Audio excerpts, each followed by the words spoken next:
Hello മക്കളെ, നമ്മളിന്നിവിടെ ചെയ്യാൻ പോകുന്നത് നിങ്ങൾക്ക് കഴിഞ്ഞ വർഷം ചോദിച്ചിട്ടുള്ള CUET എന്ന് ചോദിച്ചിട്ടുള്ള ഒരു ചോദ്യം ഡിസ്കസ് ചെയ്യാം. കെമിസ്ട്രിയിലുള്ള ചോദ്യമാണ്. സൊല്യൂഷൻ എന്നുള്ള ചാപ്റ്റർ ബേസ്ഡ് ആയിട്ടാണ് ഈ ചോദ്യം വന്നിട്ടുള്ളത് കേട്ടോ. ക്വസ്റ്റ്യൻ വായിക്കാം. Calculate the molality of Ki if the density of 20% aqueous solution of Ki is 1.202 gram per ml. Density തന്നിട്ടുണ്ട്, അയാളുടെ മാസ് പെർസെൻറ്റേജ് തന്നിട്ടുണ്ട്, മൊളാലിറ്റിയാണ് കണ്ടുപിടിക്കേണ്ടത്. മക്കളെ, ഈ മാസ് പെർസെൻറ്റേജ് നമുക്ക് കറക്റ്റ് നിങ്ങൾ ക്ലാസ്സിൽ പഠിച്ചിട്ടുണ്ടാകും. എന്താ ഈ 20 മാസ് പെർസെൻറ്റേജ് Ki മീൻസ് അതിന്റെ അർത്ഥം എന്താ?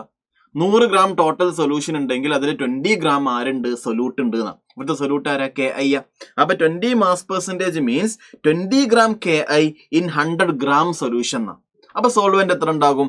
100 ഗ്രാം സൊല്യൂഷനിൽ 20 ഗ്രാം സൊല്യൂട്ടാ, 20 ഗ്രാം Ki. ബാക്കി 80 ഗ്രാം ആയിരിക്കും ആരുണ്ടാവുക? സോൾവെന്റ് ഉണ്ടാവുക എന്ന് നമുക്ക് മനസ്സിലാക്കാൻ പറ്റും.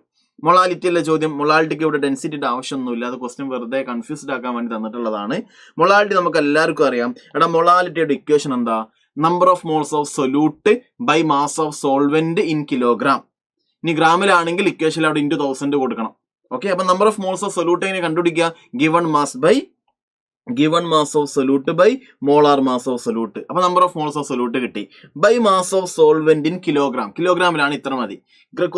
സോൾവെന്റിന്റെ മാസ് ഗ്രാമിലാണെങ്കിൽ ഇക്വേഷൻ അവിടെ ഇൻറ്റു 1000 വേണം എന്നൊക്കെ നിങ്ങൾ പഠിച്ചിട്ടുണ്ടാകും. അപ്പൊ ഗിവൺ മാസ് ഓഫ് സൊല്യൂട്ട് എത്ര? എടാ 20 ഗ്രാം Ki. അപ്പൊ സൊല്യൂട്ടിന്റെ മാസ് എത്ര? ഗിവൺ മാസ് 20 ആണ്. പിന്നെ മോളാർ മാസ് ഓഫ് Ki എത്ര? ക്വസ്റ്റ്യൻ തന്നിട്ടുണ്ട് എത്ര? 166 ആണ്. 166 ആണ്. പിന്നെ അതേപോലെ ഗിവൺ മാസ് ഓഫ് സോൾവെന്റ് പറഞ്ഞേ. ഇതെന്താ? W1 എന്താ? സോൾവെന്റിന്റെ മാസാണ്. നമുക്കറിയാം 20% means 20 gram solute in 100 gram സൊല്യൂഷനാ. 100 ഗ്രാമിൽ 20 ഗ്രാം സൊല്യൂട്ട് ആണെങ്കിൽ ബാക്കി 80 ഗ്രാം സോൾവെന്റ് ആയിരിക്കും. അതുകൊണ്ട് സോൾവെന്റിന്റെ മാസ് നമുക്ക് ഇവിടെ എന്ത് ചെയ്യാം? 80 എന്ന് കൊടുക്കാം. ഇൻറ്റു എന്ത് ചെയ്യുക? 1000 ചെയ്യുക. ഇങ്ങനെ ചെയ്ത് നോക്കിയാൽ നിങ്ങൾക്ക് കിട്ടാൻ പോകുന്ന ആൻസർ 1.5 ആയിരിക്കും. ഓക്കെ, 1.5 മോൾ. അതിന്റെ യൂണിറ്റ് എന്താ?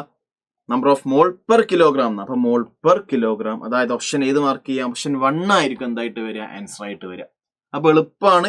എന്താണ് മാസ് പെർസെൻറ്റേജ് എന്ന് അറിഞ്ഞാൽ പിന്നെ മൊളാലിറ്റിന്റെ ഇക്വേഷൻ അറിയാണെങ്കിൽ ഈ ക്വസ്റ്റ്യൻ കൂളായിട്ട് എന്ത് ചെയ്യാൻ പറ്റും? ചെയ്തെടുക്കാൻ പറ്റും. അപ്പൊ ഈ ക്വസ്റ്റ്യൻ എന്ത് ചെയ്യുക? പ്രാക്ടീസ് ചെയ്ത് പഠിക്കുക. വീണ്ടും നമുക്ക് ഇതേപോലെ കാണാം. അടുത്ത സെക്ഷനിൽ നമുക്ക് എന്ത് ചെയ്യാൻ കാണാം. അതുവരെ ബൈ ബൈ.